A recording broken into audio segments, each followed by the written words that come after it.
دافع عن نفسك يا مصطفى. ما عملت حاجه. يعني انت ما قتلتش مين يا مصطفى؟ امال ايه اللي حصل؟ قول ايه اللي حصل؟ قول ايه اللي حصل بالظبط؟ انا مشيت قبل ما يعمل اي حاجه.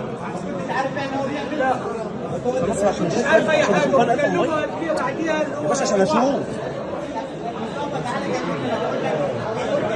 يعني ايه ما تزقش ايدك يعني؟ وايوه وكيل النيابه كده. يا مصطفى تعالى قول عشان كلامك يوصل للناس اللي عليك. قد خلا قلبه منها ويفترض فيه الأمانة وقد خانها. وثانيهما المتهم مصطفى محمود أبو الحسن حسن، ذو قربى للمتهم الأول وصديقه، حاله كحال رفيقه، شابهه في الشر والطمع وفي الخسة والغدر، فبئس الصديقين، على الفحشاء قد اجتمعا وعلى المحرمات والمنكرات قد اتفقا. سيد الرئيس، حضرات السادة القضاة الأجلاء، تبدأ وقائع الدعوة حينما بدأ الشاهد الرابع بقائمة أدلة الثبوت سيد محمد عبده محمد الجمل بالبحث عن جليس لوالده المسن، حتى عثر على بيانات المتهم الأول عبر مواقع التواصل الاجتماعي، فتواصل معه وعرض عليه مجالسة والده، فلقى عرضه قبولا لديه، وبدأ عمله في الوحدة السكنية محل ارتكاب الواقعة.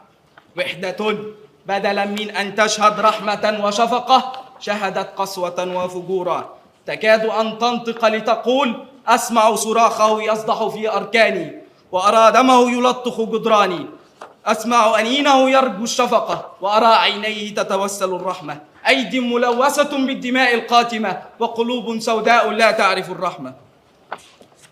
ولسعي المتهم الحسيس للمال توسط في تعيين جلساء للمسنين بنشر إعلانات على مواقع التواصل الاجتماعي لتلك الوظائف نظير عمولة يتقاضاها فور التعيين. وعلى إثر إعلان لوظيفة جليس لمسن، تواصل الشاهد الأول بقائمة أدلة الثبوت ورفيق المجني عليه في العمل ميلاد ناجح زكريا مع المتهم الأول في غضون شهر إبريل من العام الجاري لشغل تلك الوظيفة، بيد أنه ولالتحاقه بعمل آخر لم تتم إجراءات تعيينه بالوظيفة التي عرضها عليه المتهم الأول. تواصل كان الأول بينهما ولم يكن الأخير. ولمرور المتهم الأول بضائقة مالية لجأ لصديقه صديق السوء ورفيق الشر وخليل الغدر وسأله: كيف لنا أن نجني المال يا صديقي بغير عناء ولا شقاء؟ فبحث سويا عن الوسيلة وسرعان ما وجد الجواب، فهداهما شيطانهما لاستدراج ضحية إلى الوحدة السكنية محل عمل المتهم الأول وسرقته كرها عنه، وطلب فدية من ذويه وقتله عقب الحصول على الفدية خشية افتضاح أمرهما. فجلس بالوحدة السكنية محل عمل المتهم الأول ولسان حالهما: إنا على الشر مجتمعون وعلى الغدر عازمون وعلى القتل ماضون. وبروية وترو شرع في التخطيط لتنفيذ جرمهما، وضع مخططا راعى فيه أدق التفاصيل كي لا يفتضح أمرهما وتنكشف فعلتهما ويسلك طريق الثراء بسكون وأمان ويحقق الغاية بغير خسران أو نقصان. فبدأ يفكر في اختيار ضحيتهما، ووقع الاختيار على رفيق المجني عليه في العمل الذي سبق وتواصل معه المتهم الأول لشغل وظيفة جليس لمسن سبق وقد أعلن عنها. وفي يوم 22 من شهر سبتمبر من العام الجاري تواصل معه المتهم الأول مرة أخرى، وكان تواصله معه هذه المرة بغرض سرقته والإجهاز عليه وليس بغرض توظيفه كما زعم. تواصل كان في ظاهره الخير وفي باطنه الشر، فعرض عليه شغل وظيفة جليس لمسن آخر فرفضها لظروف التجنيد، وعرض عليه تعيين المجني عليه بهذه الوظيفة، فطلب منه رقم هاتفه وتواصل مع المجني عليه وعرض عليه هذه الوظيفة فأبدى قبوله لها، وطلب منه بدء العمل في يوم 29 من شهر سبتمبر من العام الجاري. فغادر المجني عليه مسقط رأسه، خرج من مسكنه ولم يكن يعلم أنه لن يعود إليه، ودع ذويه ولم يكن يعلم أنه الوداع الأخير، سعي لحصد المال الحلال ولم يكن يعلم أن روحه ستحصد بسعيه. سافر إلى القاهرة لشغل الوظيفة، بينما كان المتهمان يدبر لسرقته والخلاص منه، وأعد لذلك عدة أدوات: ماسورة حديدية ووثاق وقطعة قماشية ومنشار كان قد ابتاعه المتهم الأول من سوق الخميس، ليس إلا للتخلص من جثمان المجني عليه عقب قتله. وفي صباح يوم 29 من شهر سبتمبر من العام الجاري توجه المجني عليه بعيون تملأها الشغف وقلب يملأه الأمل لمكيدة المتهمين، فالتقى به المتهم الأول واستدرجه للوحدة السكنية محل عمله، بينما اختبأ المتهم الثاني خلف باب تلك الوحدة يتحين دخوله للإجهاز عليه.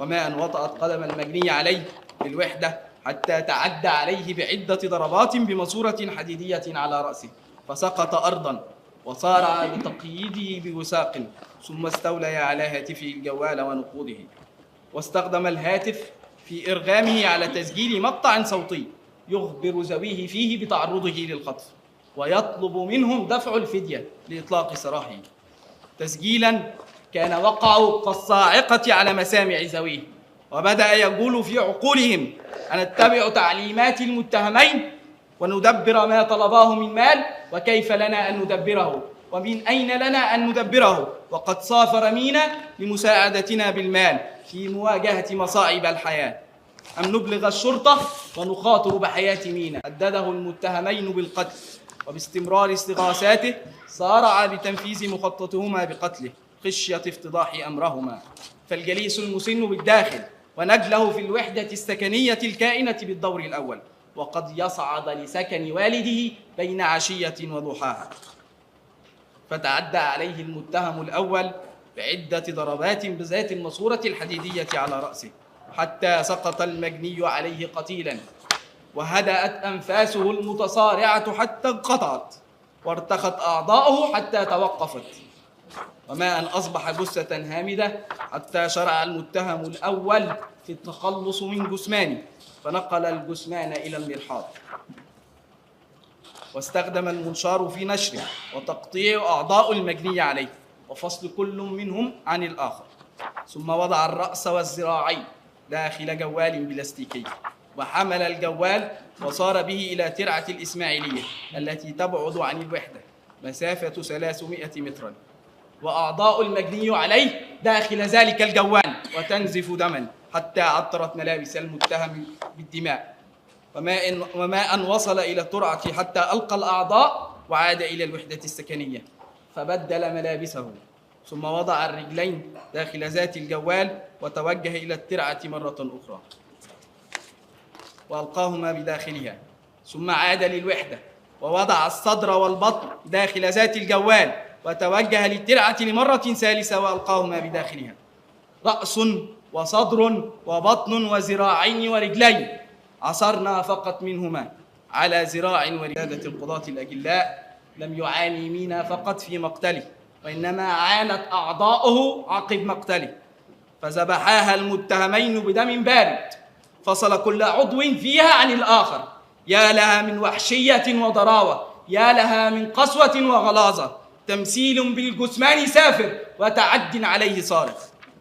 ولكن يا مينا إن يكن قد أضاعك الناس فاصبر وتثبت، فالله غير مضيع، مت هماما كما حييت هماما، وحي في ذكرك المجيد الرفيع، ليس بين الحياة والموت إلا كرة في سواد تلك الجموع. سيد الرئيس، حضرات السادة القضاة الأجلاء، عقب أن تخلص المتهم الأول من أعضاء المجني عليه عاد للوحدة وجمع أدوات الجريمة وملابسه وملابس المجني عليه ووضعهم داخل ذات الجوال، ثم توجه للترعة لمرة رابعة وألقاهم بداخلها، ثم عاد وغسل الجوال المعطر بدماء المجني عليه وألقاهم من شرفة الوحدة، ثم نال قسطا من الراحة. أجزم لثقتي في عدلكم أنه الأخير، فحياته في الدنيا ستكون شقاء من الفكر حتى الموت، حتى يقضي الله أمرا كان مفعولا ويجري العدل على ألسنتكم. وحياته في الآخرة ستكون طردا من النعيم حتى الخلود وعذابا من الألم حتى الأبد.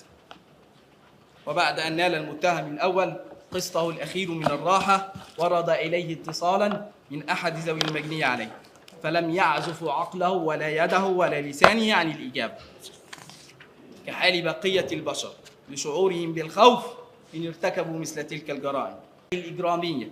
أجاب بكل قسوة وغلظة ودهاء، وقد بدل صوته لصوت امرأة، وطلب منهم دفع الفدية، واهما إياهم بإطلاق سراح المجني عليه إن استجابوا لمطلبه، فالمال مراده ورفيقه وإن أراق الدماء، والجشع صفتهما وإن أزهق الأنفس، والثراء طريقهما وإن مثلا بالأجساد. ولخشية افتضاح أمرهما صارع المتهم الأول بجمع هاتف المجني عليه وحقيبة ملابسه وأتلف الأول وتخلص منه بمنطقة غمرة، ومن الثانية بمنطقة رمسيس، وذلك للإفلات من العقوبة، إلا أنهما بمكرهما قد تناسيا أن الله خير الماكرين، وأن المكر سيف ذو حدين قاطع يرد على صاحبه بالويل والأسف، فإن الله بالمرصاد للظالم. فلقد ضبط المتهمين وضبطت بعض الأدوات التي استخدماها في ارتكاب جرائمهما، وجمعت الأدلة المثبتة لجرمهما، وأقر لنا بما ارتكباه، فسقناهم إلى هيئتكم الموقرة لينال جزاء ما اقترفته أيديهما من جرم بشع. فلقد خطف المجني عليه وسرقاه كرها عنه، واحتجزاه وعذباه وقتلاه ومثلا بجثمانه. السيد الرئيس، حضرات السادة القضاة الأجلاء، كانت هذه في عجالة واقعات الدعوة. أما عن أدلة الإثبات فيها وقيامها في حق المتهمين، فقد زخرت أوراق الدعوة بالأدلة، وامتلأ مكيالها حتى فاضت، وترابطت الأدلة وتماسكت، وآزر بعضها الآخر كالبنيان المرصوص، فتنوعت بين الأدلة القولية وغيرها من المادية والفنية، ونستهل بيانها بالأدلة القولية. فلقد أقر المتهم الأول باتفاقه الجنائي والمتهم الثاني على خطف المجني عليه تحيلا واحتجازه وسرقته كرها عنه في قوله. قعدت أنا ومصطفى نتفق هنعمل إيه، واتفقنا إن أنا هنزل أجيب مينا لما يوصل، وهو هيكون في البيت مستني ورا الباب ومعاه ماسورة حديد، وأول ما أدخل أنا ومينا وأقفل الباب هو هيهدد مينا علشان ما يعملش صوت ونسرقه ونطلب فدية. وهو ذات ما أقر به المتهم الثاني في إقرارات تدل على أنهما في ظلمات الأذهان نسج مخططهما وأحكم خيوط الشر حول ضحيتهما، ودس السم في كأس حياته بأيديهما، فانطفأت شمعته في ليلة مظلمة أمام أعينهما. وعن سبب تخيرهما لمكان ارتكاب الجريمة أبان الأول في إجابة تنم عن فكر إجرامي ماكر، لأنهما قد تخيراه لعجز المسن الذي يجالسه عن الحركة بدون أن يسانده، كما أقر بارتكابهما لجريمة سرقة المجني عليه كرها عنه واحتجازه، إذ أقر الأول بأن المتهم الثاني قد تعدى على المجني عليه فور ضلوفه للوحدة السكنية باستخدام الماسورة الحديدية التي أعداها بضربة على رأسه، ثم قيداه، وتولى المتهم الثاني سرقة نقوده وهاتفه الجوال، وهو ذات ما أقر به المتهم الثاني، وإن اختلف مع الأول في أن الأول هو من سرق نقود المجني عليه ثم أعطاها له. لم يختلف المتهمين على ارتكابهما لجرائمهما، وإنما رمى كل منهما الآخر بالأفعال المادية لتلك الجرائم، ظنا منهما بأن ذلك سيخفف عقابهما، ولكن هيهات هيهات. أما عن الفدية التي طلباها المتهمين من ذوي المجني عليه والتي صاحبت جريمة خطفهما له، فقد أقر المتهم الأول في إجابة تدل على باعث المتهمين من ارتكاب جريمة الخطف. أيوة، أنا سجلت تسجيل بصوت مينا بيقول فيه: يا جماعة أنا كويس، بس ابعتولي أي فلوس أديها للناس عشان أروح، وخدت منه رقم ابن عمه وبعتها له علشان يبعت فلوس. وليس أدل على ذلك من التسجيل الصوتي الذي عثرت عليه النيابة العامة بهاتف المتهم الأول، وتستأذن النيابة العامة عدالة المحكمة أن تعرض ذلك التسجيل الصوتي.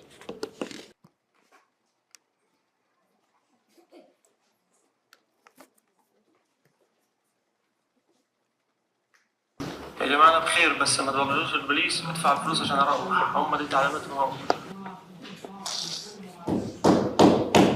كانت هذه سيدي الرئيس حضرات السادة القضاة الأجلاء آخر كلمات المجني عليه لزويه، كلمات موجزات مؤثرات وقاسيات وقعهن كوقع الجبال الشاهقات، كلمات كان رجاء المجني عليه منهن الرحمة ومبتغاه الحياة، فحاول تلبية مطالب المتهمين أملا في النجاة، بيد أن المتهمين أبيا إلا أن يقتلاه وينفذا مخططهما المنشود، فقتلاه بقلوب قاسية ونفوس خسيسة، وتخلص من جثمانه بأبشع الطرق وأشنع الأساليب.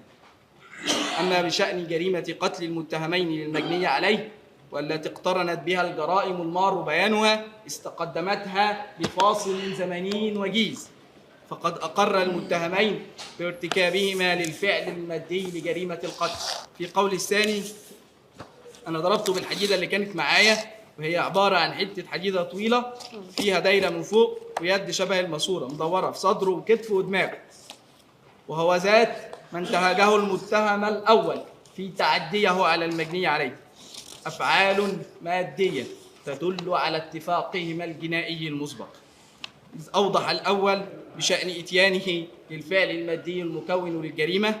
ساعتها مينا بدأ يخبط برجليه جامد في الأرض وهو مربوط، رحت ضربته بالحديدة على دماغه وقلت له لو ما سكتش هموتك، لو ما سكتش هموتك. فضل برضه يضرب برجليه على الأرض، وأنا ساعتها خفت حد يسمع وبدأت أضربه جامد بالحديدة على دماغه عشان أسكته، لحد ما لقيته جاب دم من بقه ومناخيره وفصل خالص، واكتشفت إن هو مات. وعن توافر نية إزهاق الروح لدى المتهمين فقد اتضحت في أكثر من موضع بالتحقيقات، إذ أوضح الأول في إجابة تنم عن توافرها. ومصطفى قاعد يضرب في مينا بالحديدة ويقول له اقعد يالا هموتك، ويقول له اقعد يالا هموتك. وفي موضع آخر وأنا رحت ضربته بالحديدة على دماغه وقلت له لو ما سكتش هموتك. وعضد ذلك قول المتهم الأول حين سألناه عن قصده من التعدي على المجني عليه: أنا كنت عايز أسكته بأي طريقة وخلاص.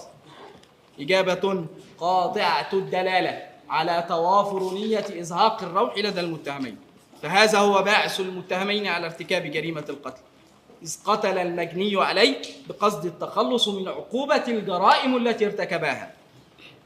كما اتضحت تلك النية من المواضع التي تخيرها المتهمان في التعدي على المجني عليه، ومن الآدات التي استخدماها في التعدي عليه: استعديا عليه بعدة ضربات قاسية على رأسه بأداة قاتلة. فكذا اتضحت من تقييدهما للمجني عليه وتكميم فاهه لشل مقاومته حين التعدي عليه.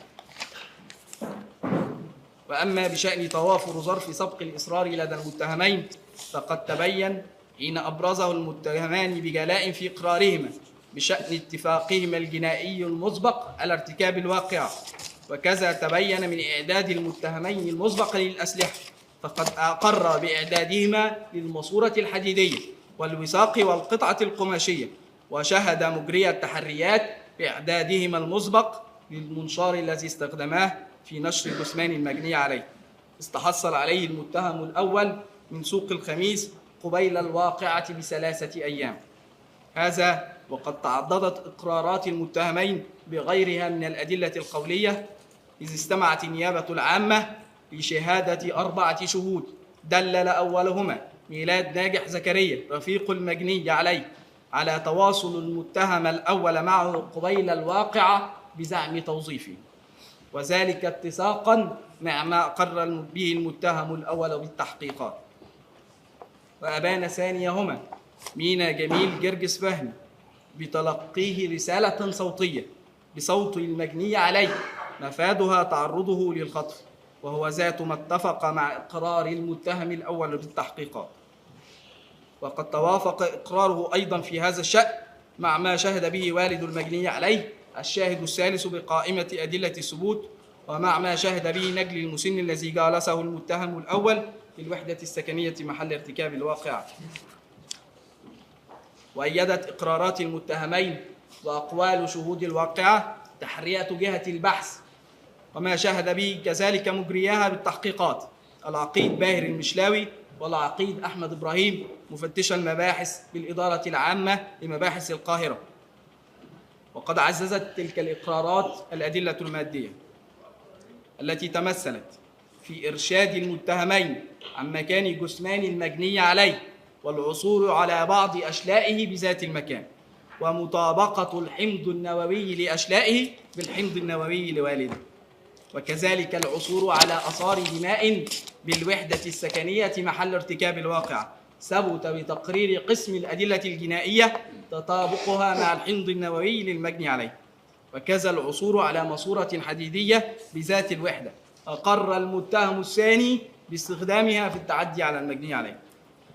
هذا وقد أجرى المتهمان محاكاة تصويرية لجرائمهما التي أقر بها بالتحقيقات، كما عززت إقرارات المتهمين الأدلة الفنية التي تمثلت في تقرير الصفة التشريحية وما أوراه من وجود قطوع غير حيوية بنهاية أطراف المجني عليه مما يشير إلى أنه قد تم قطعها عقب الوفاة، وما ثبت بتقرير مصلحة الأدلة الجنائية بأن آلات المراقبة التي عثرت عليها النيابة العامة بمحيط الواقع سجلت خروج المتهم الأول حاملا جوالا بلاستيكيا ويسير به باتجاه ترعة الإسماعيلية، وذلك اتساقا مع ما أقر به المتهم الأول بالتحقيقات.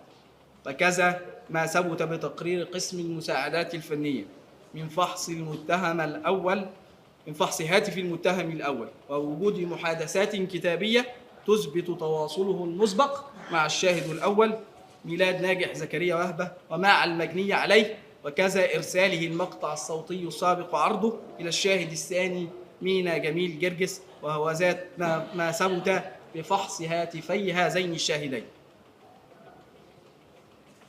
سيد الرئيس، حضرات السادة القضاة الأجلاء، وبعد عرض وقائع دعوانا وأدلتها والتي أبانت ما استقر بعقيدة النيابة العامة من اسم اقترفه المتهمان، فقد رأينا في بشاعة ما ارتكب بقلوب قاسية ونفوس خسيسة ما يدفعنا للمطالبة بإنزال أقصى عقوبة عليهما، فقد نضحت أنفسهما الدنيئة على أفعالهما واستساغت كل اسم في سبيل الحصول على المبتغى وبررت الوسيلة للوصول للغاية، فلم توقفهما حدود دينية ولا قيم أخلاقية ولا حتى معاني إنسانية، دبرت عقولهما لأفكار دنية وساقتهما لأفعال شيطانية، وصارت سيقانهما البغية في طريق الشر والخزية، ونفذت أيديهما القسية جرائم وحشية، خطف مصحوب بطلب فدية، وسرقة بالإكراه وتعذيبات بدنية، قتل وتمثيل بالضحية. هذه هي أفعال المتهمين، وهذا كان حال نفسيهما وعقليهما وأيديهما وسيقانهما حينما فكر ودبر ونفذ تلك الأفعال.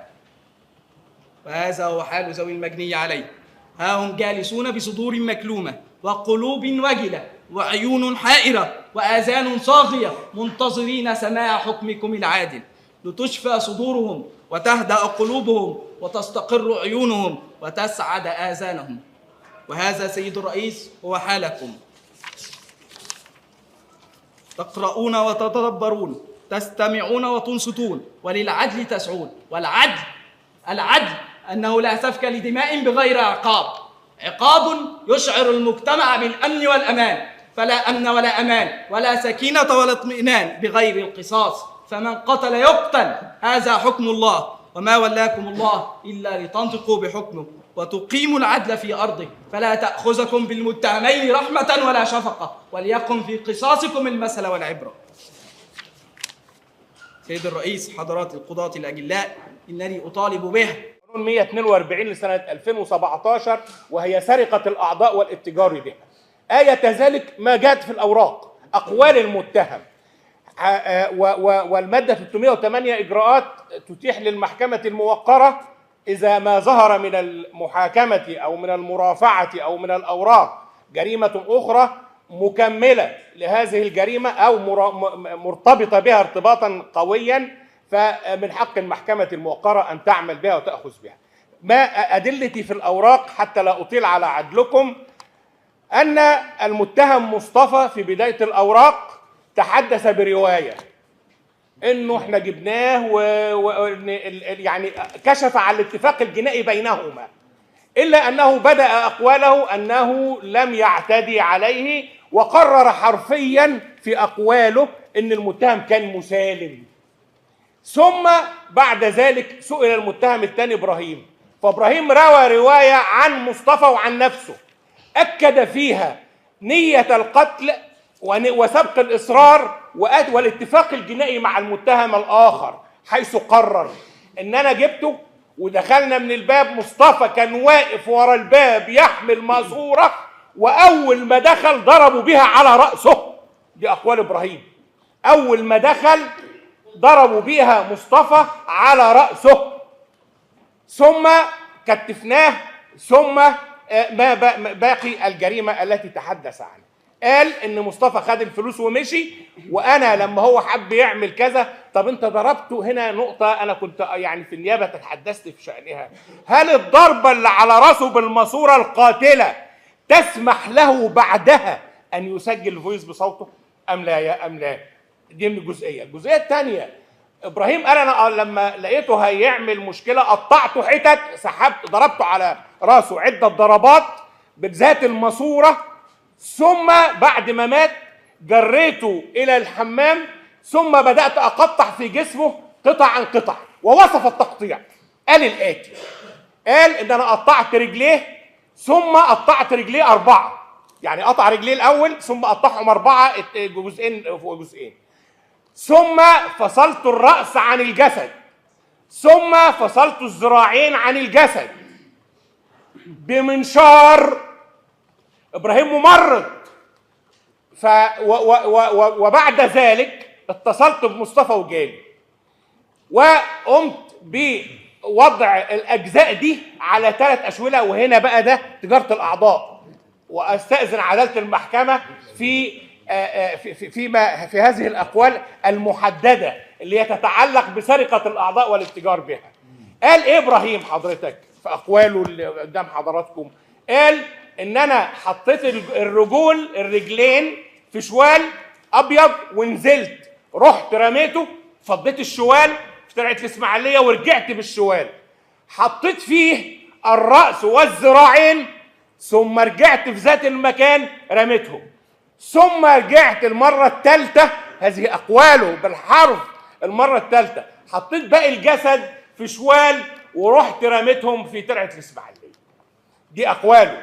لما الكاميرات فرغت لم يثبت انه الا انه خرج مره واحده بشوال كبير، وبالتالي حينما تم ضبط الاشياء التي او الاجزاء التي في الجثه التي ضبطت هي ايه؟ لا تستقيم مع اقواله.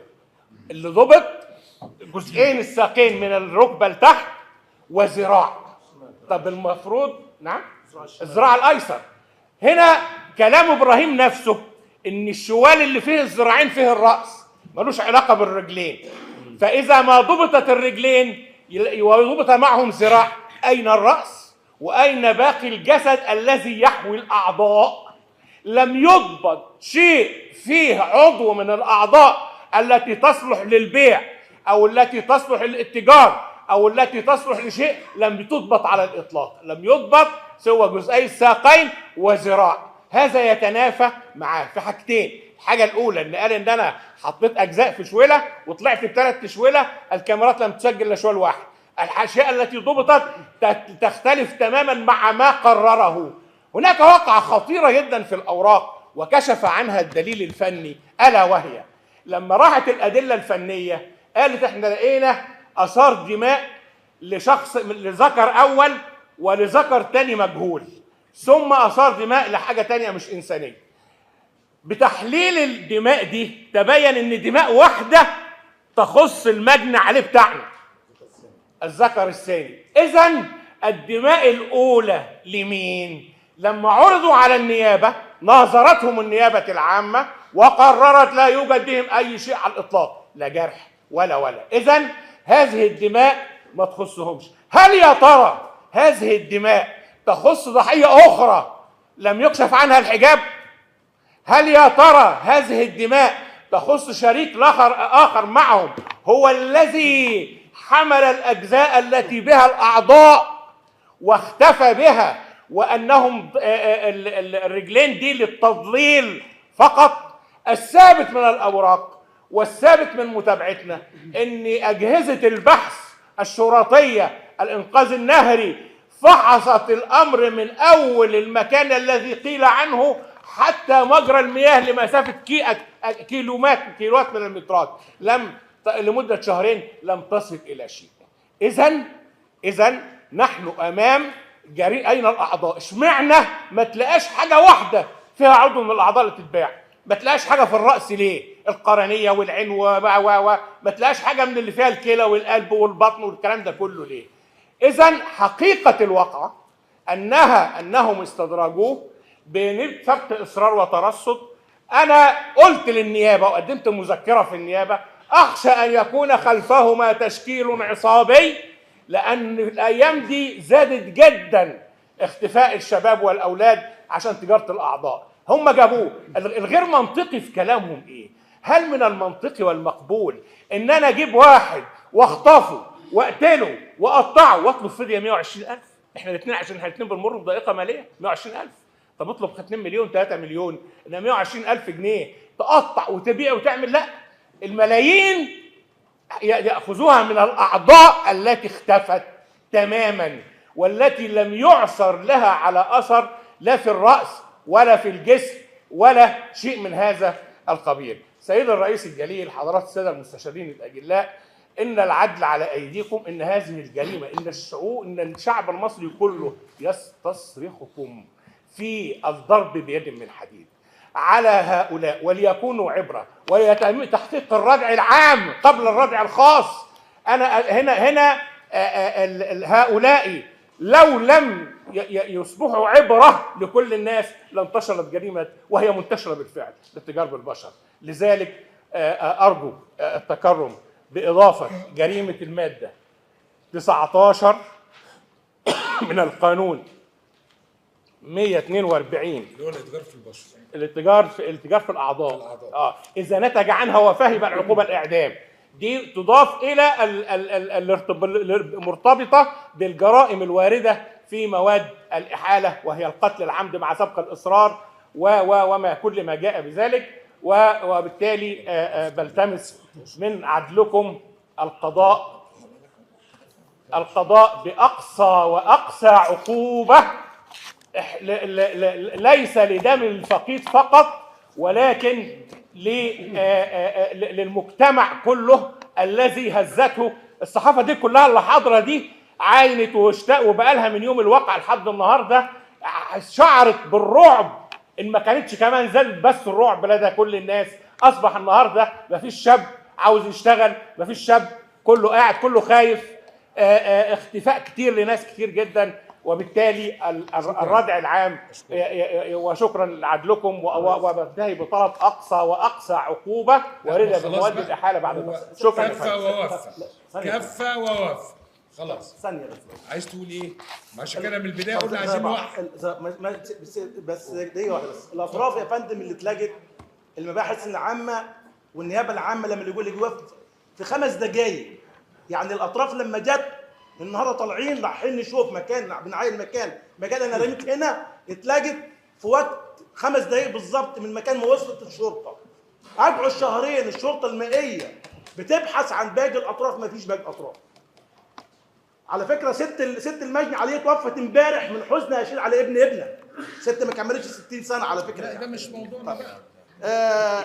يا فندم هم قالوا ان احنا خاطفينه. الخطف كما عرفناه ان هو ان انا اغم واحد واخطفه وديه، انا واخده بالكاميرات جايباه واخده. يا استاذ اعتقد ان الاستاذ خلاص ماشي كفى ووفى كلها. الصفحه الرسميه بتاعت المتهم الاول باسم 6 على فكره. المتهمين ماشي ماشي يا ريس، بس هضيف بس حاجه صغيره. انت حضرتك على الدعوه المدنيه برضه. انا هنضم مع الاستاذ طبعا اوفى زي ما حضرتك كان قال، ولكن في حاجه في القصور في امر الحاله لم يذكر، يعني كان جاب اللي هو قتل عمد مع سرقه مع خطف، ولم يذكر.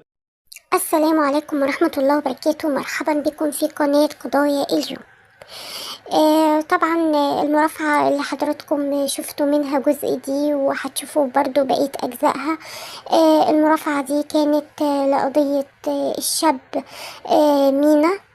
الشاب مينا جرجس زيه زي اي شاب يعني طموح، بيحب ان هو يعني بيحاول ان هو يشيل مسؤولية ويشتغل ويصرف على نفسه وبرضه يصرف على اهله. الشاب مينا ده كان ليه واحد صاحبه، هو طبعا شغال ممرض في المنيا. بعد كده هو صاحبه بيقول له انا لقيت وظايف كويسة جدا، في منهم وظيفة قدمت فيها ممرض برضو بس في القاهرة، بحيث ان انا اقعد مع واحد مسن وبرضو مرتب كويس وكده. فطبعا مينا قال له تمام كويس وربنا معاك ويوفقك والكلام ده. جه بعد كده عدى الموضوع بقى وعدى كذا يوم، جه صاحبه قال له يا مينا ده انا للاسف انا مش هقدر اروح علشان انا خلاص يعني انا المفروض مطلوب في الجيش ولازم ان انا اروح الجيش، مش هينفع ان انا اسيب الجيش بتاعي واروح الوظيفة الجديدة دي. فالكلام جاب بعضه ان هو لو كده ممكن ان هو يروح مكانه. فطبعا مينا قال له والله طب خلاص تمام، ولو كده يبقى حلو قوي، وانا فعلا ممكن يعني لو المرتب كويس انا اقدر اروح وكده. وراح زيه زي اي شاب، ودع اهله وسلم عليهم وراح علشان يشق طريقه يعني بقى للحياة التانية دي. طبعا لما راح مجرد دخوله للمكان اللي هو رايح يقدم فيه ده، لقي ان في واحد ضربه على راسه، وبدأوا بعد كده يدخلوه جوه وحاولوا ان هما يهددوه وطلبوا منه ان هو يسجل مقطع تسجيلي كده بالصوت لاهله ويقول لهم اني انا كويس بس في ناس خاطفيني وطالبين فدية. طالبين فدية كام؟ 120,000 جنيه. طبعا اهله طبعا اتصدموا من حاجة زي كده، ناس ايا كان يعني ظروفهم كويسة بس برضو مش للدرجة. طبيعي جدا لما حد يجي يفاجئهم ان هم طالبين منه 120,000 قصاد حياة ابنهم، فدي حاجة في حد ذاتها مؤلمة اكيد بالنسبة لهم. بعد كده الشخصين اللي هم ضربوا مينا على راسه وقعوه وكتفوه، حاولوا ان هم يهددوه كل شويه بان هو لازم يوطي صوته ولازم يسكت. طبعا في تحقيقاتهم مع يعني في اثناء التحقيق النيابه معاهم مع المتهمين قالوا لهم ان هو كان مينا بيضرب برجليه وعمال يهبد برجليه في الارض، وطبعا كان صوته عالي واحنا مش عايزين صوته يظهر او حد يعرف من بره من الشارع او من البيت اللي احنا قاعدين فيه ان احنا عاملين الموضوع ده وان احنا خاطفين حد. فطبعا الموضوع بدأ يجرجرهم بقى ان هم يضربوا الشاب مينا ده، وبدأوا بعد كده خدوه يعني قطعوا في الحمام. يعني بيقولوا على المتهم الاولاني ان هو قطعه في الحمام، وبدأ بعد كده اتفاجئ ان هو مش عارف يعمل ايه، راح بدأ يلم لقي زي شكارة كده موجودة عندهم في الأوضة التانية، راح واخدها بدأ يلم فيه الدراع على الرجل، لأنه طبعا كان مقطعه أجزاء صغيرة، فبدأ يلم دراع مرة على رجل على راس، ويروح كل مرة يودي في الشكارة دي يرمي في ترعة الإسماعيلية ويرجع تاني ياخد بقية الأعضاء. طبعا يعني دي حاجة يعني العياذ بالله فعلا موقف صعب جدا، ربنا يا رب ما يوريه لأي حد. طبعا دلوقتي انتوا تشوفوا بقى شفتوا كلام المحاميين اللي هم بيدافعوا عن مينا الله يرحمه، وكمان هتشوفوا دلوقتي برضو كلام يعني المحاميين بتوع المتهمين نفسهم. برضو كل واحد فيهم بيحاول ان هو يطلع المتهمين من الموضوع.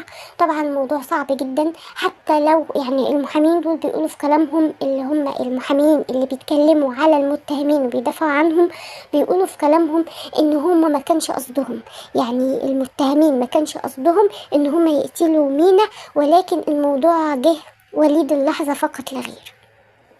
طبعا يا جماعة حتى حتى لو الموضوع وليد اللحظة فده جرم يعني استحالة حتى ياخدوا فيه عقوبة وخلاص، أو عقوبة وتعدي، يعني حرام في الحقيقة حرام. شاب زي ده إن هو يروح نتيجة شوية شباب الله أعلم هم ضاربين إيه، ولا الله أعلم هم عندهم إيه، ولا مشكلة نفسية إيه، ولا هم أصلا ما يصلحوش يعيشوا في المجتمع ده. فمش نتيجة كده يبقى الشاب ده يروح. عقوبتهم بجد فعلا يعني رب القاضي فعلا بجد ان شاء الله اكيد هياخد حكم رادع ليهم، لان فعلا هم يعتبروا جم على الشاب ده مش قاصد اي حاجة من الدنيا اكتر من شغلانة وظيفة رايح يشتغلها علشان يقدر يشيل مسؤوليته ومسؤولية اهله. يعني الموضوع برضو مش سهل، القضية دي فعلا مش سهلة وما ينفعش ان هي تعدي كده وخلاص. ربنا يا رب يصبر اهله ويا رب ربنا يبعد عننا اي حاجة وحشة وعنكم اي حاجة وحشة. اسيبكم في رعاية الله وامن، والسلام عليكم ورحمة الله وبركاته. وقع وليدة اللحظة ولم تتجه إرادة أو نية المتهم الأول إلى تحقيق الفعل المترتب، النتيجة المترتبة على الفعل القائم به من قريب ومن بعيد، بدلا من سند نص المادة 330 230 و231 و234 استنادا إلى الدفوع الآتية. ايوه. أولا الدفع بانتفاء أركان جريمة القتل العمدي بركنيها في حق المتهم، سواء بالركن المادي أو الركن المعنوي من قريب ومن بعيد، بالإضافة إلى الدفع بانتفاء القصد الجنائي الخاص لدى المتهم، وعدم اتجاه إرادة المتهم نحو إزهاق روح المجني عليه.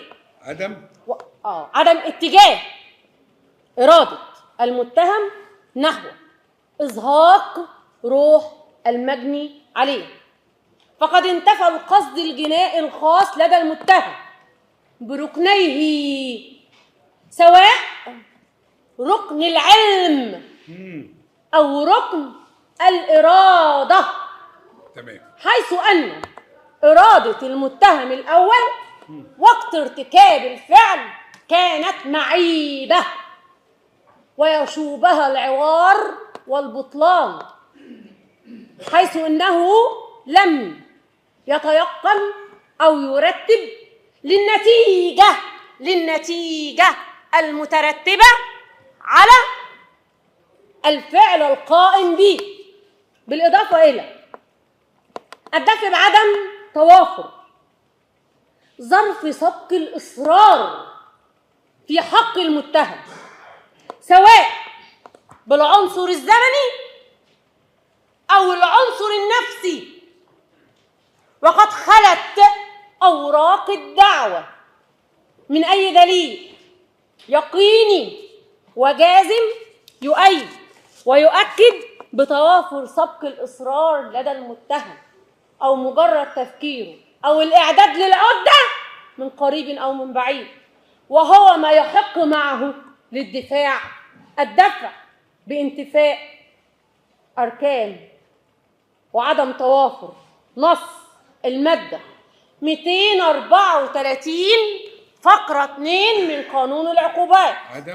عدم توافر ظرف الاقتران، وهو التي نصت عليه المادة 234 فقرة 2 من قانون العقوبات في حق المتهم، حيث اشترط في الاقتران أن تكون جريمة القتل تامة وعمدية بالفعل وليست احتمالية. ونشكر هيئة المحكمة الموقرة أن نبهت الدفاع إلى استخدام المادة 43 إذا حصل نتيجة وترتب على ذلك أن الفعل غير محتمل، أنا قمت بفعل لكن الفعل ده غير محتمل، ترتب عليه نتيجة أخرى غير التي أقتصدها. أنا النهاردة لما جالي اقتران لابد أن الاقتران يشترط فيه أن تكون الجريمة تامة والقتل عمد، ومشترط فيه نية القتل وتوافره بأركانه كاملة.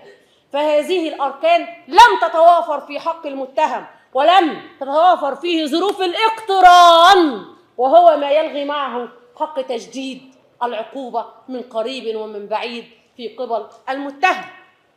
بالإضافة إلى الدفع ببطلان كافة الإقرارات المنسوب صدورها للمتهم بمحضر جمع الاستدلالات، حيث جاءت مرسلة ومخالفة لنص المادة 29 والمادة 70 من قانون الإجراءات الجنائية. وصحة الواقعة هي ما جاء على لسان المتهم بتحقيقات النيابة العامة، وإن دلت تدل على أن جريمة القتل حدثت وليدة الصدفة ونتيجة احتمالية لم ينتوي ولم يقصد المتهم من وراء فعله ما ترتب إليه وما توصلت إليه النتيجة، وهو ما يدفعني بالدفع بانقطاع علاقة السببية بين الفعل الحاصل من المتهم والنتيجة المترتبة عليها ذلك الفعل، وما أدت إليه بوفاة وإزهاق روح المجني عليه، وهو ذلك الذي دعا للدفاع في طلبه بتعديل القيد والوصف لجعل الدعوة ضرب أفضى إلى موت على سند من نص 236 من قانون الإجراءات الجنائية. بالإضافة إلى الدفع بعدم معقولية تصور الواقعة على النحو الوارد بالأوراق، وكذلك الدفع بعدم جدية التحريات ومكتبيتها وانعدامها، ولتناقض تلك التحريات ما جاءت به ابتداء فيما جاءت معه انتهاء، ومع ما جاءت به التحريات مع اعترافات المتهم الأول بتحقيقات النيابة العامة، وهي إن دلت تدل على مجرد الزج بالمتهم فقط من قريب ومن بعيد. بعد إذن هيئة المحكمة الموقرة، أنا النهاردة متقدمة بأمر إحالة. طبعا أنا مش هتعرض للمتهم الثاني زي الزميل مقرر إن هو حاضر مع المتهم الأول، بس في جزئية هنا. أنا النهاردة لما يجي يبتدي لي أمر الإحالة والنيابة العامة مشكورا قتل، سرق، خطف، مثل بالجثة، وحازوا ويجمع لي بين الاثنين متهمين، فيحق لي ان انا اقول كلمه بعد اذن المحكمه الموقره. انا النهارده ماليش دعوه بكل اللي جه في امر جمع الاستدلالات والشرطه، ده مسؤول عنه الضابط. انا ليا اللي جه بالنيابه، اللي في النيابه هو ده اللي انا مسؤوله عنيه، واتسال عليه قدام المحكمه الموقره، لان النيابه العامه لا يشوبها اي عوار، ولا فيش ضغط على المتهمين ولا في اكراه. المفترض ان انا النهارده اول ما تعرضت للوهله الاولى المتهم الاولاني قال ايه في اعترافاته؟ قال انا كانت الدنيا ملطشه معايا ومحتاج فلوس، قلت اعمل اي مصلحه، ففكرت ان انا هجيب واحد هثبته واطلب فديه من اهله، اطلب منه فلوس، اطلب اي حاجه، يعني هنا الغرض اهو. وحتى المتهم كان حاضر بدون محامي ولا هيلقن ولا يحفظ وما يعرفش حاجه في القانون. هو ده اللي قال بيه، هو ده اصل الاتفاق اللي تم، وهنثبته وناخد قرشين وبعد كده نسيبه لحاله. كنت محتاج حد يساعدني. مصطفى كان ليا عنده فلوس، فانا استغليت النقطه دي وضغطت بيها على مصطفى، وقلت له بقى روايه تانية خالص، والروايه دي مذكوره في الصفحه 37 والصفحه 26. ايه الروايه اللي قالها له بقى؟ قال له ده مينا المجني عليه اخته نصبت على ناس وواخده منهم فلوس، فاحنا هنجيب مينا ونكتفه ونسلمه للناس اللي اخته نصبت عليهم، ولما نسلمه للناس دي هيدونا قرشين. انا ليا عندك فلوس، انا مش عايزهم، خدهم. ده بالاضافه لكده كمان انا هعمل معاك واجب وهديك 1000 جنيه، بس كل اللي انا عايزه منك حاجه واحده، هتساعدني نكتف الراجل ده، وانا هنزل اجيبه من الشارع وانت هتقف له مؤاخذه ورا الباب وهنهدده، بس تهديد علشان نربطه، وانا هتصل بالناس. وفعلا مصطفى سمع الكلمتين ووقف ورا الباب، وهو قال كده في قلب النيابه، مجرد ان هو دخل انا هديته، قلت له اسكت ما تعملش اي حاجه وانا مش هضربك ومش هعمل لك حاجه، لو اتكلمت صرخت هموتك، ما تعملش حاجه. وانا كنت ضربته كام خبطه كده بس بغرض ايه؟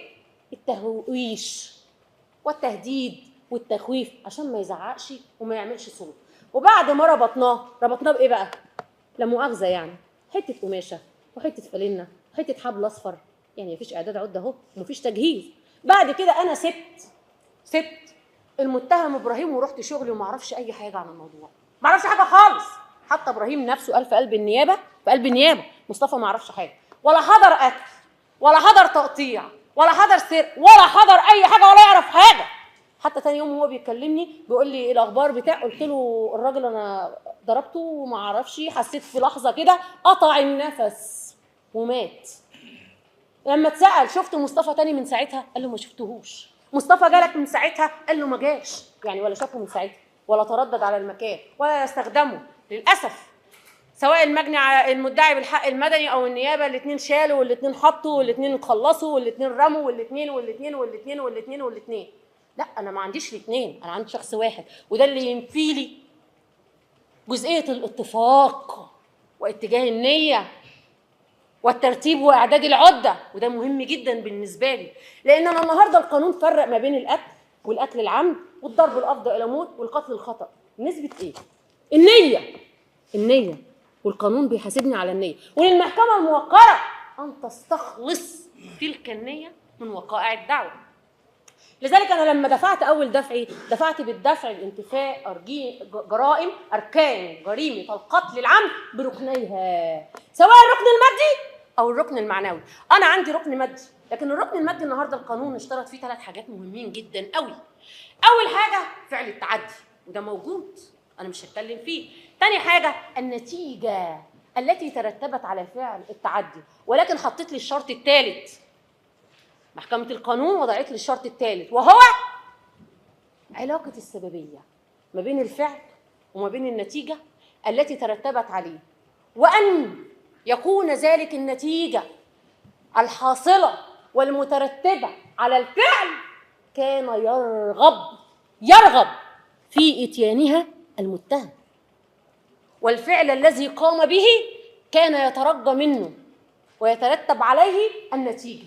يبقى انا مش يكفي ان انا اضربه بس، لا، لابد ان يكون الضرب ده انا في نيتي وفي قرارة نفسي لما ضربت كنت ابتغي. انت بتتكلمي في انتفاء اركان الجريمه وعدم اتجاه اراده المتهم زي ما انت قلتي. ما انا النهارده في الجزئيه بتاعت الركن المادي الاول عشان اربط ما بين الفعل والنتيجه، ولذلك انا دفعت بانقطاع علاقه السببيه ما بين الفعل والنتيجه. انا فعلا قمت بالفعل ولكني لم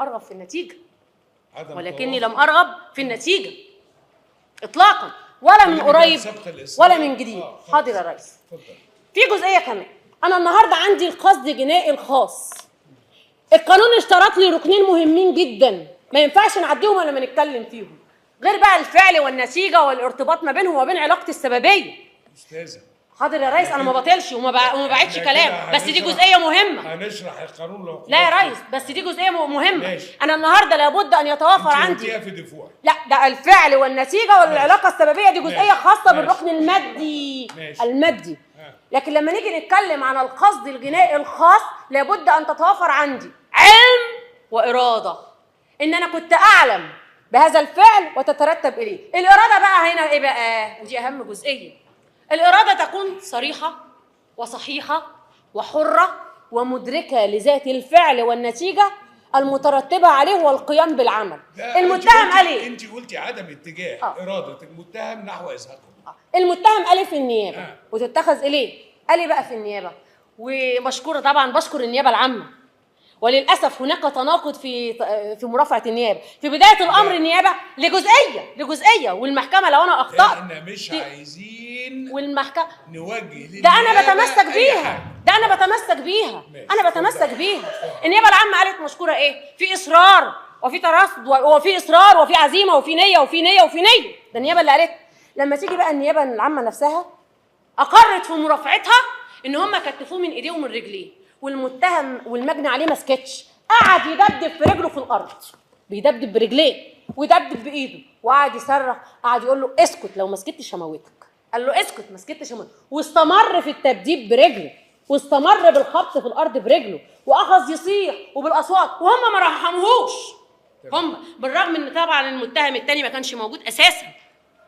ما كانش موجود. اذا باقرار اهو في مرافعه النيابه ان المجني عليه حاول يدبدب وحاول يستسرق. المحكمه هتقول لي انت مش عايزاه يصوت، لا ما ليه حق يصوت، ليه حق يستسرق. بس انا النهارده انا لما كتفتك ما ضربتكش، ما قتلتكش، ما كنتش انتوي قصدك، انا الغرض الاساسي الحصول على الاموال، انا ما دافعش عنهم، هو غلط، مجرد احتجاز مواطن بدون وجه حق خطأ ويحاسب عليه. اذا النهارده لما اتحاسب على احتجاز وخطأ، لكن النهارده لما اقول قتل وتتحاسب يكيل له بنفس المكيال اللي هو اخطأ بيه بالظبط. لكن لما يجي النهارده هو نفسه بيقول انا وبالاضافه الى جزئيه التسجيل، هو قال في ايه في التسجيل؟ ولا كان بيصرخ ولا كان بيعيط، العباره اللي انا سمعتها هي العباره، التسجيل كله ما اتعرضش.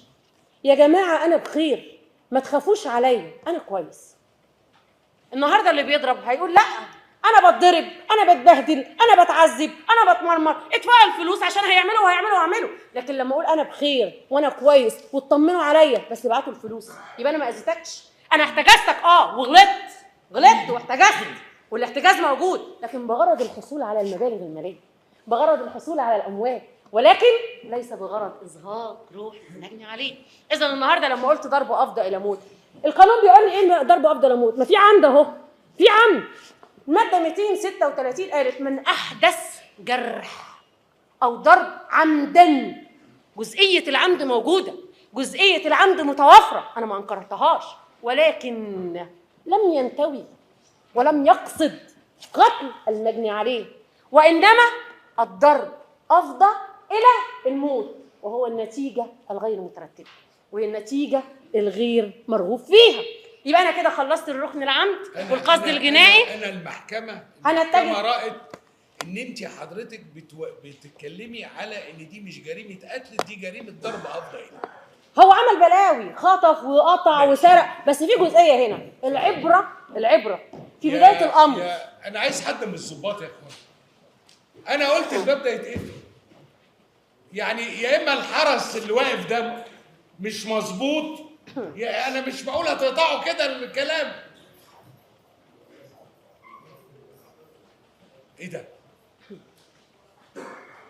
اتفضلي يا استاذ. الجريمه بشعه، روح ربنا يصبر اهله. لكن انا النهارده العبره ببدايه الواقع، العبره ببدايه الخيط اللي اتفك واللي الدباره اترمت والتقى. انا النهارده دي العبره بيه، لكن انا ما ببررش موقفه، هو اخطا ويستاهل ان هو يتعاقب، ما بطلبش براءته، يعني وما بطلبش العقوبه. لكن انا النهارده بعد اذن حضرتك الاصل يا ريس، انت بتتكلمي على انها جريمه ضرب افضى الى طب نتكلم في جريمه الخطف. طب انا هتكلم بس في قصد الاصرار وبعد كده هدخل على الخطف بعد اذن المحكمه الموقعه عشان اخلص الجزئيه بتاعه القتل. انا النهارده مسنود لي فوق امر الاحاله سبق الاصرار. سبق الاصرار ده القانون قال ايه؟ لو انا بقى في نيه ان انا اقتل بقى وفي ركن عنده وفي اصرار، لابد ان يتوافر عندي ركنين القانون قال لي عليهم، الركن الزمني والركن النفسي. الركن الزمني ان انا باخد وقت ومهله وافكر وادبر واستعمل واعد العده، ده المفترض. الطبيعي بقى لو انا يعني انا هقتل، عشان برضو كده انا دفعت في حته عدم المعقوليه نربط ما بين الاثنين عشان ما اطولش. لو انا هقتل انا متواجد في البيت ده، البيت دوت بيت عيله براعي فيه راجل مسن بقالي اكتر من 2.5 سنين. لو الراجل المتهم الاولاني ده انسان مش كويس او سوء سلوك او ما تعملش كويس، ايه اللي هيخليه يستمر في مراعاه هذا المسن لمده 2.5 سنين كاملين؟ ما كان بالباب اولى ان هم طردوه او مشوه. مجرد استمراره ل2.5 سنين ده بيأكد ان هو الراجل ان اللي حصل ده وليد صدفه ووليد عجز ووليد حاجات الشيطان والعياذ بالله اسودت قدامه ساعتها لما عمل بتاع، لكن هو كطبيعته كبني ادم هو مش كويس بدليل استمراره في العمل عند الناس دي 2.5 سنين. ده بالاضافه بقى انا النهارده لو انا هرتكب جريمه بالبشاعه دي، النيابه راحت وانتقلت وعينت ما لقيتش اي حاجه خالص في قلب الشقه. الاستاذ الزميل المدعي بالحق المدني مشكورا ليه حق في كافه شيء، بس هو كان عايز يلفت نظر المحكمه ان في تجاره وفي اعضاء وفي تقطيع وبتاع. انا لو انا النهارده راجل بتاجر في الاعضاء في البشر، اول حاجه مش هستدرجه على ذات المكان، هستدرجه لمكان معد ومكان مجهز تم من الفيديو والدي في دي ار اللي اتشاف ان في شخصين وانا وقفت واصطحبته وخدته وطلعته. مش هصطحبه على ذات المكان، بالعكس هيتم اصطحابه على اجزاء او اماكن فيها اجزاء معده ومجهزه الحاجات دي بحيث ان انا هقطع واخلص، وكمان هيبقى فيه ثلاجات وهنقل وهعمل وهظبط الدنيا، لكن مش هصطحبه على المكان ده. ماشي استحاله. ماشي. دي جزئيه. لما يجي كمان ويقول لي بقى، لما يتسال ابن الراجل المسن يقول احنا كلنا في بيت عيله، انا قاعد في الدور الاولاني، اخويا الثاني قاعد في الدور الثاني، اخويا قاعد في الدور الثالث، انا لو هرتكب جريمه بالبشاعه دي وبالصوره دي هرتكبها في ذات المكان؟ استحاله. ده برضو اللي بيأكد لي انها نتجت نتيجه اللحظه، نتيجه صدورها. ولذلك انا دفعت كمان النهارده لما تيجي تقول لي بقى ايه الضابط بيتناقض في تحقيقاته، واللي هو قال يجي في محضر الشرطه يقول لي ايه المتهم اقر ليا انه اشترى المنشار من سوق الخميس. ده في محضر الشرطه. المتهم في النيابه العامه ما قالش كده خالص، ولا متمسكه باقواله في النيابه العامه. قال ايه بقى؟ قال انا ما كنتش مصدق اللي حصل، وانا ما بقتش عارف اعمل ايه، ولما حصل كده وقفت قدام الجثه مش عارف اتصرف ازاي، مش عارف اعمل ايه. خطر على بالي ان انا في اللحظه اهو، في اللحظه خطر على بالي ان انا اتخلص من الجثه. في اوضه فيها كراكيب، فتحت اوضه الكراكيب قعدت اقلب فيها، لقيت منشار، خدته واستخدمته وابتديت اجهز فيها. دي جزئيه. لما يجي في اعترافات المتهم يقول قعدت ادور على حاجه اعبي فيها الجثه، ما لقيتش غير شوال واحد، هو اللي قال اهو. طب ما انا اعترفت، هكذب ليه؟ هو انا لما اقول لقيت شوالين غير لما اقول 2 غير 3، هو ده هيقلل عندي العقوبه؟ قال لي بقى، قال انا بقيت املى الشوال وانزل لمؤاخذه طلعت الاسماعيليه افضي وارجع، احط في الشوال وانزل افضي وارجع، افضي وارجع. الضابط قال ايه؟ قال انا قمت بارشاد المتهم وتوصلت الى بعض الاعضاء تطفو فوق المياه. انا للاسف الشديد اني ما عنديش محضر في قلب الاوراق بيقول ان النيابه العامه انتقلت، فرقه البحث الجنائي انتقل وقام بالبحث والتنقيب في داخل ترعه الاسماعيليه عشان يطلع لي الاعضاء، عشان اجي اقول ان الراجل دوت مجرم، والراجل دوت رد سجون، والراجل دوت لا مؤاخذه جاب الجثه عشان يقطع ويشيل ويحط ويعمل. مفيش عندي فرقه، ده هو بيقول طفى. وهو ده بقى اللي خلاهم قبضوا على المتهم. اتقبض على المتهم ازاي؟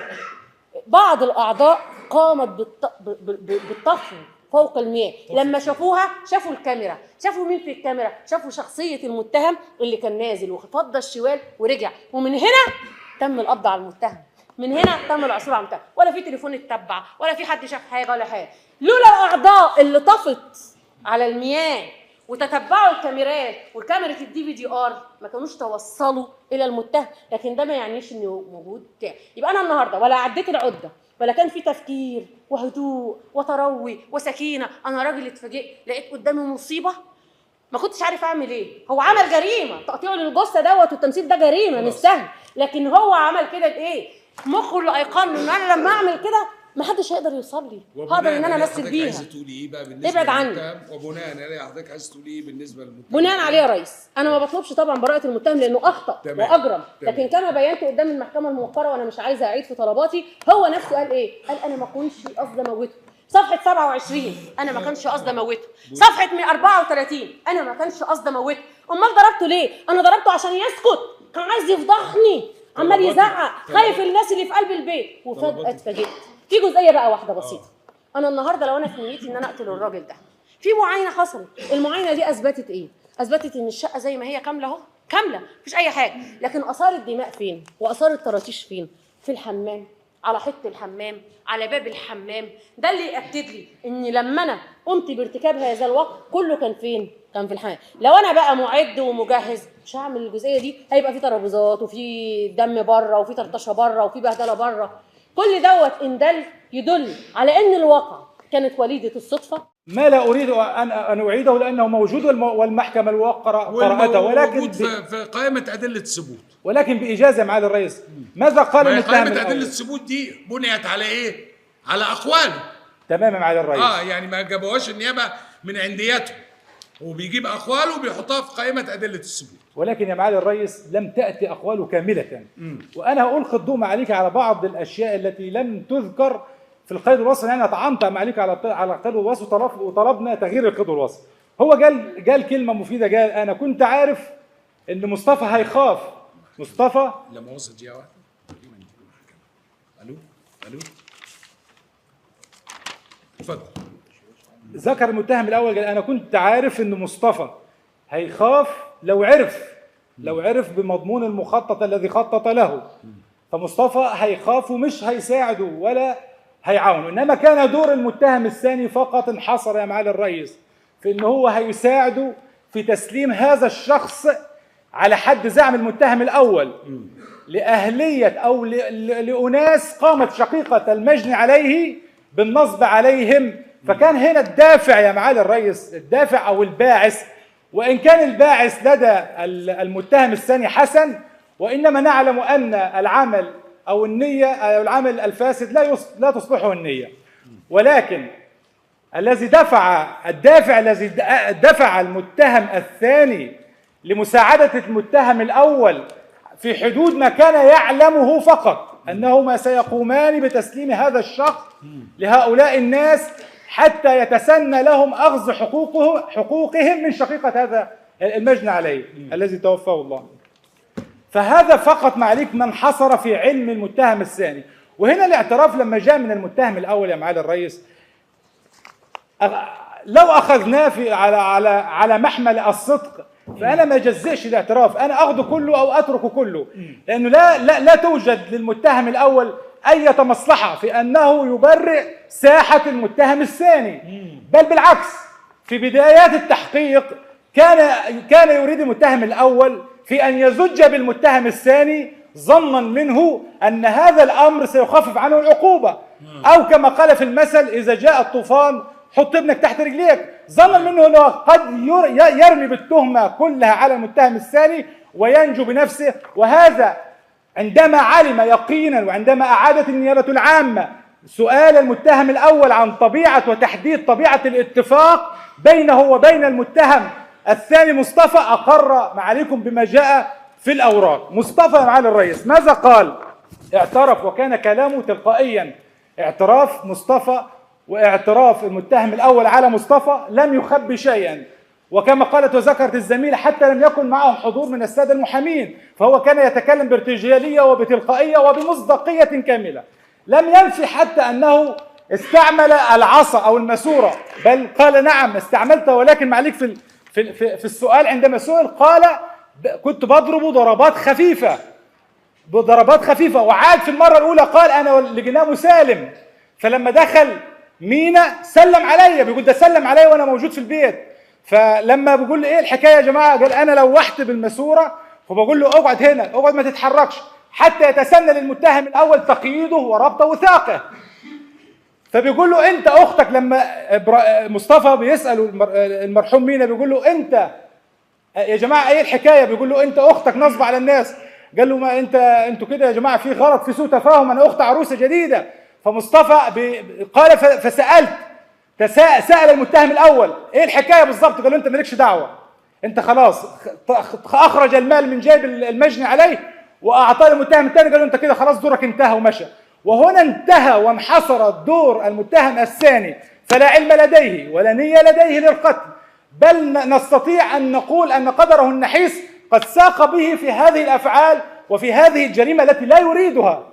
ولو كان عنده أدنى شك يا معالي الرئيس، يعني لو كان عنده علم بجريمة الخطف، طب هو بيقول هيديني 1000 جنيه، طب ليه أنا هو إبراهيم طالب 120,000 جنيه، طب ما أنا أخذ النص منها، ولكن لا، هو قال أنا هديك 1000 جنيه بس. فهو ما عندوش علم معاليك بجريمة الخطف ولا جريمة. إحنا نريد ونحن في محراب عدالتكم الموقر أن يحاسب كل إنسان بقدر ما اقترفه. تمام. فالجريمة شنيعة لا شك، وقلوبنا تدمع على المجني عليه الذي توفاه، ولا أحد يقبل بهذه الجريمة إطلاقا. ولكن كما أنه من المهم ومن الضروري الاقتصاص من الجاني، كذلك من المهم ومن الضروري البحث وتمحيص الأدلة في براءة أي متهم قد يزج به اتهامه في هذا المسار الذي سلكه مينا، قد يكون ضحية كما ذهب مينا ضحية، وهذا ما لا ترضاه العدالة ولا ترضاه الهيئة الموقرة. وأنا نعلم جيدا أن الهيئة الموقرة ستقرأ بتمعن شديد. أما عن المادة 43 والتي سبق وأشارت إليها المحكمة وأضافتها، نقول يا معالي الرئيس أن هناك انتفاء أركان جريمة الاشتراك، لأنه ليس لديه علم، لم يتوفر ركن العلم إطلاقا، بل هو من داخل وكينونة نفس المتهم الثاني ظن أنه يفعل خيرا، ظن أنه عندما يمسك بهذا الشخص ويسلمه للأشخاص الذين شقيقته نصبت عليهم، فهو هذا في صدره يقول هذا فعل خير. ولو كان يعلم ما دبر له المتهم الأول لما اشترك ولما حضر ولما رضي ولما ساعد ولما فعل ولما أتى أي شيء. فإذا عاقبنا المتهم الثاني بهذه المواد الواردة في أمر الإحالة فنحن نقول هكذا، يعني ما عليكم، العدالة لا يضيرها إفلات مجرم من العقوبة بقدر ما يضيرها الافتئات على حريات الناس وعلى حقوقهم. كذلك معالي الرئيس، وفي عجالة سريعة في عدم المعقولية، إن الواقعة كما صورتها الأوراق بالنسبة للمتهم الثاني تفتقر إلى المعقولية والمنطق، لأن من غير المعقول أن يشارك المتهم في جريمة خطف مصحوب بطلب فدية قدرها 120,000 ويأخذ من هذا المبلغ زهيد 1000 جنيه فقط، مما يشير ذلك على أنه لم يكن لديه علم بطبيعة الجريمة الحقيقية. انت اسم حضرتك ايه؟ محمد الجبالي يا فندم. يا استاذ محمد، كلمني ساعة دخول المجني عليه والمتهم الثاني ضربه في صدره وضربه بعد كده بالماسور، كلمني في النقطة دي. طيب يا معالي الرئيس، هو ماذا قال المتهم الثاني؟ نرجع لأقواله يا معالي الرئيس. وخد موبايله. هو المتهم الثاني قال وخد فلوسه. هو المتهم عليك الثاني في اقراره قال ان المتهم الاول، لان انا بطبيعه الحال في تصورنا العقل والمنطق للواقع، طالما انا ماسك الاداه اللي انا هخوف بيها الشخص، طب انا همسك الاداه ازاي وفي نفس الوقت انا مثلا هستولي على الاموال اللي في جوه؟ طبيعي الشخص الثاني اللي هو مش معاه اداه ومش معاه ماسوره ومش معاه سلاح هو اللي هيقوم بالدور الثاني، الا وهو استلاب واستخلاص واخراج المبالغ الماليه من جيبه. قام المتهم الاول باخذ الاموال كما قال المتهم الثاني ودفع اليه وقال له خلاص انت مهمتك انتهت، انت مع السلامه كده. لكن هو في اقواله يا معالي الرئيس مصطفى المتهم الثاني قرر انه لم يضربه ضربا يعني مؤذيا، ولكن قال انا كنت بلوح، يعني في معنى كلامه يلوح حتى يخوف فقط، حتى لا يصدر منه شيئا وهي المقاومه. وذكر ان هو كان مسالما، فمعنى ان هو كان مسالما لن يعتدي عليه ولم يعتدي عليه بسمة اعتداءات. انا هرجع تاني معليكم للاوراق ولاقوال مصطفى. احنا عارفين كل الاقوال وقارين القضيه كويس، فانا عايز حضرتك تترفع على طول. فانا يا معالي الرئيس اللي عايز اذكر انا بقول لك انحصر، انا بقول لك النقط اللي هي في قائمه ادله الثبوت. في قائمه ادله الثبوت يا معالي الرئيس، هو المتهم ذكر ان هو لم يضربه على راسه، انما من قال انه ضربه على راسه هو المتهم الاول في بدايه الامر. لكن بعد ذلك جاء المتهم قال يا معالي الرئيس، انا عايز اجيب بس بالنص ما قاله المتهم.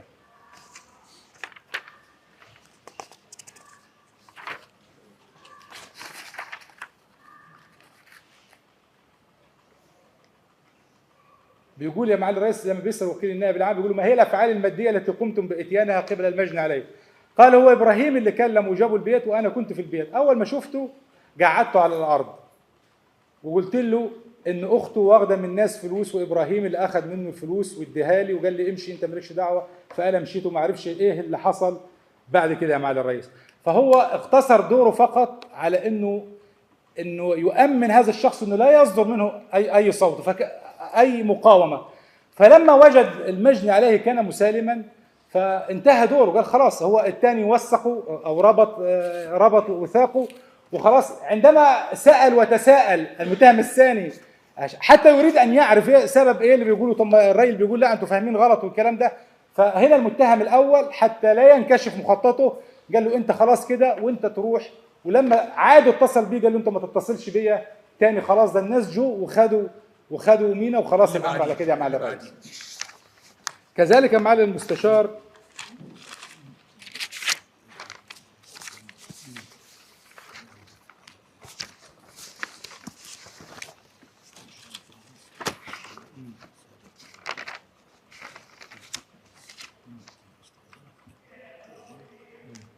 في انتفاء المشاركه مع الرئيس ان المتهم الثاني لم يشارك في سمة اعمال تنفيذيه لجريمه القتل ولم يكن حاضر حتى وقتها. انتظر، السيد عضو الشمال عايز يناقشك في نقطه. تمام يا فندم. اتفضل. يعني المحكمه في بدايه وقبل المرافعه طرحت امام الدفاع انها اضافت للقيد وكذلك للوصف، يعني حسب ما سيطرأ لاحقا في المادة 43 من قانون العقوبات. تمام. دي مادة مفصلية في مرافعتك. تمام. والرئيس بيصر وبيلمح لك، بيقول لك لابد أن تتناولها بالدفاع. عندما وضعت المحكمة هذه المادة وضعتها بناء على أقوال المتهم الثاني الذي يخصك الدفاع عنه، لأنه المتهم معترف اعتراف تفصيلي. احنا بنتكلم عن متهمك الثاني مصطفى، هو معترف اعتراف تفصيلي بالمساعدة والاشتراك والمساهمة في الخطف وكذلك في الاحتجاز وكذلك في السرقة بالإكراه. يتبقى مسألة القتل، لأنه ورد باعترافه وكذلك باعتراف المتهم الأول تفصيليا إنه انصرف بعد أن كال إليه ضربتين. إذن الجزئية، لا يا فندم، هذا ليس إفصاح عن وجهة نظر المحكمة أبدا، لا نخشى من ذلك. احنا بنقول له المحكمة أضافت للوصف مادة محددة. هذه اللي هي المادة 43 من قانون العقوبات بتتحدث عن إيه؟ بتتحدث عن إنه من ساهم في جريمة سواء كان فاعلا أصليا أو شريكا غير الجريمة التي حدثت لاحقا، يبقى عليه، المادة بتقول كده، نص المادة بتقول كده، فعليه عقوبة هذه الجريمة ألا وهي القتل إذا كانت جريمة القتل نتيجة محتملة لما ساهم فيه. خلاص. تمام. فالمحكمة بتقول لك والرئيس بيقول لك تناول هذا الكلام، لأن ده في المادة 43. اتفضل. تمام معايا يا ريس.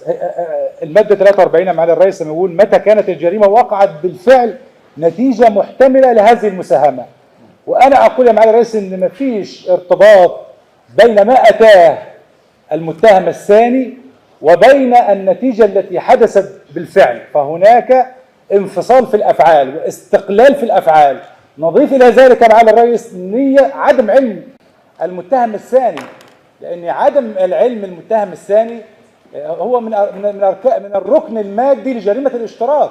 أنا ما عنديش علم، يبقى كيف أنا أكون عندي اشتراك وأنا ما عنديش علم أصلا بالمخطط الذي يخطط له المتهم الأول؟ خلاص اتفضل، خش بقى على اللي أنت عايزه. فبالتالي يا معالي الرئيس أنا بنفي جريمة الاشتراك وما أتته المادة 43 في حق المتهم الثاني للسببين: الأول عدم علمه، والثاني أن الفعل الذي فعل الوفاء أو سبب محمد، أنا مش عايز أعيد وأزيد في الكلام. أنت خلاص تطرقت للكلام ده قبل كده. أخيرا يا معالي الرئيس، إن كان المتهم الثاني قد أخطأ ولا نبرر له هذا الخطأ، لكن نلتمس من عدالتكم الموقرة أن المتهم لم يكن إلا سوى أداة استغلت من قبل المتهم الأول، والذي استغل ديونه وضائقته المادية لإقناعه بالمشاركة في واقعة لم يكن يعلم حقيقتها. تمام. فالمتهم لم يكن لديه نية نهائية إجرامية جنائية. نعم يا ريس.